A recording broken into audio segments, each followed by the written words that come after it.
Bonjour à toutes et à tous. Je vous rejoins avec joie ce matin pour vous proposer une méditation des lectures de ce mercredi. Dans l'Évangile, deux paroles de Jésus attirent mon attention. Celui qui commet le péché est esclave et la vérité vous rendra libre. Ces deux paroles me renvoient à la première lecture du prophète Daniel. Celui-ci rapporte un fait passé qui sonne étrangement au présent. Nabuchodonosor, roi de Babylone, convoque les foules sur une plaine immense au milieu de laquelle il a dressé une statue d'or. Au son de toutes sortes d'instruments qu'il a fait venir, il ordonne à tous de se prosterner et d'adorer, sous peine d'être jetés dans une fournaise. Je ne sais pas vous, mais moi, ça m'évoque les robots à qui on interdit de penser autrement que le pouvoir en place, sous peine de connaître des fours crématoires du totalitarisme. Vous pensez peut-être que j'exagère. Et pourtant, c'est bien la menace qui pèse sur trois jeunes gens, Ananias, Azarias et Misaël, dont le nom a franchi les siècles. S'ils refusent d'adorer la statue d'or, Nabuchodonosor les jettera dans le feu ardent préparé pour les récalcitrants. D'abord, je suis émerveillé par le courage de ces jeunes qui osent, au nom de leur foi, braver l'ordre du roi en refusant de se prosterner devant des idoles. Debout et libres, déterminés à n'obéir qu'à Dieu seul, ils sont prêts à mourir. Et s'ils ont conscience que Dieu n'est pas obligé de faire un miracle, ils savent et proclament en qui ils ont mis leur confiance. Même pas peur, dirions-nous aujourd'hui.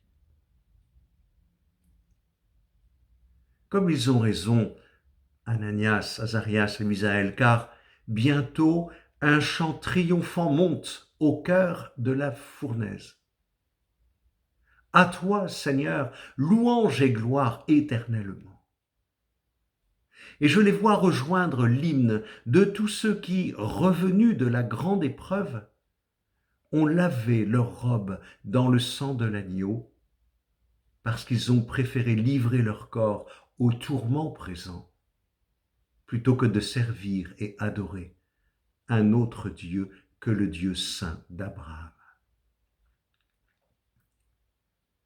Hélas, notre monde connaît encore bien des Nabuchodonosor aux pouvoirs implacables. Certains connus, d'autres sournoisement cachés. Esclaves du péché, tous sont dangereux et destructeurs. Il me rappelle combien l'héroïsme d'Ananias, Azarias et Misaël est d'actualité. Bien sûr, comme vous, certainement, je pense à nos frères persécutés de pays plus ou moins lointains pour lesquels nous prions régulièrement.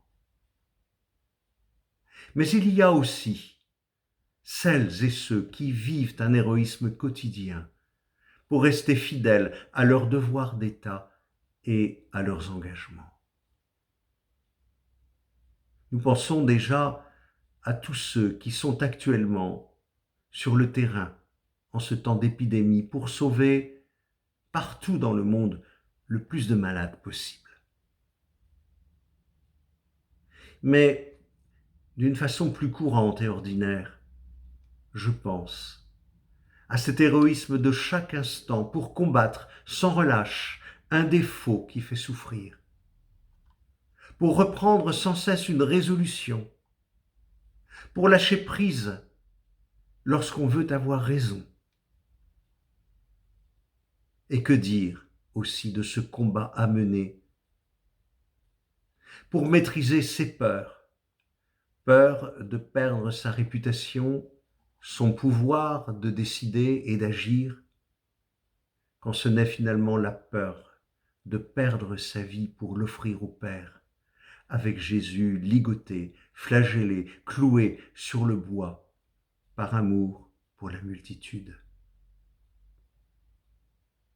En fait, je crois que le combat le plus difficile à livrer soit celui à mener avec soi-même pour n'obéir qu'à Dieu seul. Alors, voilà ma prière. Seigneur, donne-moi de te suivre librement et de rester debout lorsqu'il faut aller à contre-courant de la pensée ambiante avec ses lois destructrices pour notre planète, notre humanité, et qui atteint le plus vénérable de mes frères, parce que sans protection ni défense. Merci Jésus pour cette parole de vie que tu murmures ce matin à mon cœur. Si vous demeurez fidèles à ma parole, vous êtes vraiment mes disciples. Alors, vous connaîtrez la vérité et la vérité vous rendra libre. Je vous souhaite une belle et bonne journée pleine d'espérance et de confiance.